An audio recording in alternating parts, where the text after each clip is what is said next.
Hello, everyone, and welcome back to another episode of PBHS Ed Talks. This is not the platform or the situation that we wanted to be in, but with our staff and students learning from home, we're hoping to answer some of your questions today. With the guidelines constantly changing, we know that it can become overwhelming for our entire school community, but once again, we are showing just how adaptable, resilient, and caring we all are. We are constantly improving our processes to ensure that student success and learning is still taking place remotely, and for all of us when we make a gradual return to the classroom. I'm joined with Mr. Patruno today, and he's going to answer some of your concerns. Hello, Mr. Patruno, and welcome to PBHS Ed Talks. Hello, Ms. Nguyen, and thank you for the invitation. We do have a number of students out there that want us to answer a few questions about how things are a little bit different this time, because we have a high percentage of our students at home at the moment. Actually, today we have all our students at school, which is fantastic because our parents and our caregivers are following the guidelines that are being set down by both the Department of Education and also the health advice. Yeah. They do really want to limit the spread of the Delta virus across the three LGAs of Liverpool, Fairfield and Canterbury Bankstown, because they really want to reduce the number so we can get back to normal operations as soon as possible. How it's a little bit different this time. It is very different, and that's what I was just going to ask you. How is this lockdown different to the very last time? Well, if you look at it from a school sense, as I said, parents and caregivers are being encouraged to keep their children home. We have limited staff at the school. We're only allowed 5 people on site. We are we're guiding the online learning from teachers' homes. I know they're doing a few Zoom lessons, but for the students who don't have access to technology, we've handed out a few computers, but we also have the learning packages that are available at the school, so parents and caregivers can phone up, make a time, and we'll deliver the packages to the front gate in a COVID-safe fashion. That's as I said, it's just really this time it's all about us limiting our movements and making sure that we all remain safe, because as we know, unfortunately at the moment there are a number of young people in intensive care in hospitals at the moment, so it is a very different strain to the previous virus that we had, the COVID virus that we had last year. So we just want to make sure that everyone remains really safe and healthy. Yeah, for sure. Now, I know that some of our Year 12 students, might be a little bit worried about what they can do. What can they do right now to remain on track for the HSC?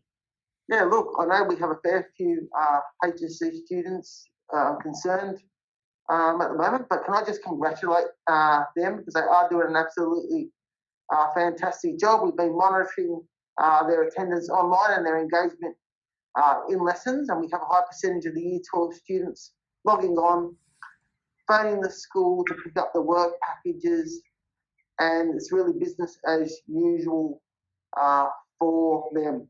They've just got to remember that, NESA is in talks. There will be some special consideration made for the Year 12 students, but they've just got to carry on, do the Zoom lessons, do the work that's being sent home. I'm confident that, the trials will be pushed back maybe a week or two. But as I said, we're all about adjusting the processes to make sure that, we also care about our students' well-being, so we're worried about them getting a bit too anxious because they're not at school. They feel like they haven't done that preparation. Definitely. They should feel confident that all the steps are being taken in place and they can contact the school anytime. Yeah, they've been very diligent with their engagement online this time. Yeah. Now, if you mentioned that the restrictions are changing, what will happen with Year 12 major works on site then? Yeah, Year 12 major works. So we had planned to have a number of the Year 12 students come in this week in small groups and follow the guidelines of having one person per 4 square metres of space. And we're going to have them over a few days, and I'm going to work on both their woodwork major works and also their visual arts.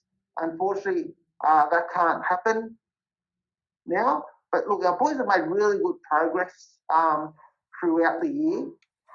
because we were trying to really set that high expectation for them of trying to get their major works done as soon as possible, just in case an issue of this, such as this did come up. So we sort of did some pre-planning. I think we will offer some, like all schools, offer additional time for the boys to work on their major works once they return to school. I'm really thankful to the staff, both in visual arts and the TAS departments, who go above and beyond to provide that additional support to boys, in 3 periods and after school to do that catch up and make up for the lost time that we're currently experiencing. And hopefully after the 30th of July, we'll have all the boys back and working towards completing, that big part of their assessment. I do hope so, that we're back on site soon. Now, just in terms of the whole school community, I'm sure they're excited to know what we have planned for when they do return. Yeah. Look, we had really good momentum going into this year after 2020. We had to cease a large number of our programs last year in terms of, our external excursions through fantastic organisations such as Lighthouse, who do the Wise Up program, events to the city to consolidate all of the learning which is taking place in the classroom.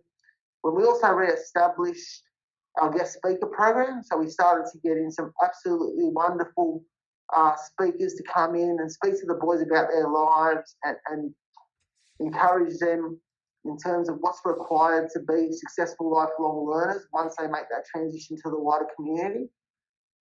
Well, those things aren't going to stop once the boys return, obviously, because there is various levels. Once there's been sort of a COVID outbreak, I don't know how to use that terminology. There'll be steps, so we might not get back to normal straight away, but we've got such a fantastic community here and such fantastic outside organisations that I'm sure it won't be too long before they're going down the road and participating in their slam poetry. We have a number of fantastic ex-students that are going to come in and speak to the boys. We're having to get like Gary Emanuel to come in again. We've been working on Jeff Thompson as well. So hopefully all those people will come in and have a chat with our boys really soon. Thank you very much for that. And on that note, I know that last year we launched the podcast program with some guest speakers. Can you tell me a little bit more about that? Yeah, what an absolutely fantastic initiative that kick-started last term. And I want to thank, Mr. DeLima and teachers like Mr. Bill, who sort of helped establish, and also Miss Sang, who created the theme music for the podcast as well, who sort of got behind that project. So what we did was, because we've had so many fantastic students over the years graduate from our school and go on to, represent, this community and represent our school and make a massive difference. We really wanted to acknowledge those stories, and we wanted to provide a platform where students can listen to them and be motivated.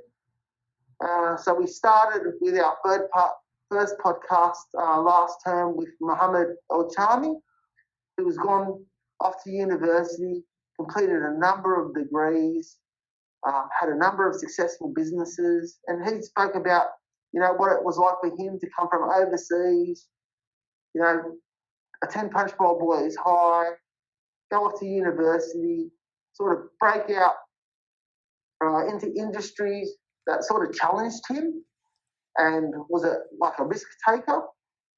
And he's gone on to really develop his skills and runs a very successful barbering business now, where they provide supplies right across New South Wales. And he actually supplied all the materials and resources for our new barbershop. So we're really thankful to Muhammad. And yeah, it was just great to hear his story and how he sort of has this whole philosophy of life of just about always evolving, growing, and being that really productive lifelong learner that we really strive to embed in all our students. And we're looking forward. We had Lenny Pascoe come in, who was a test cricketer.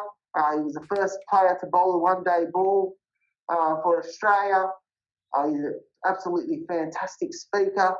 He came in right towards just before COVID or the Delta strain caused us to have lockdown, and he recorded, and we're hopefully going to release his podcast in the coming weeks. And he's got an absolutely fantastic story. Once again, coming from migrant parents, introduced to cricket by a fellow student at this school, went on to represent Bankstown, New South Wales, and finally made the huge step of representing our country. And he's had many, many fantastic experiences. And he spent his whole life trying to empower young people and turn them into the best possible version of themselves, you can say. That's amazing. We've sure had some incredible alumni graduate from here. So if you are interested in listening to that Factercast podcast, the first episode, is out now, and it can be found in our SoundCloud and YouTube pages, which are linked below. It's also available on the school website. Thank you so much, Mr. Patruno, for coming in to have a chat with me today. We hope that this episode has answered some of your concerns and questions. We are always here to answer any more. Thank you for tuning in to another episode of PBHS Ed Talk. All right, bye, everyone.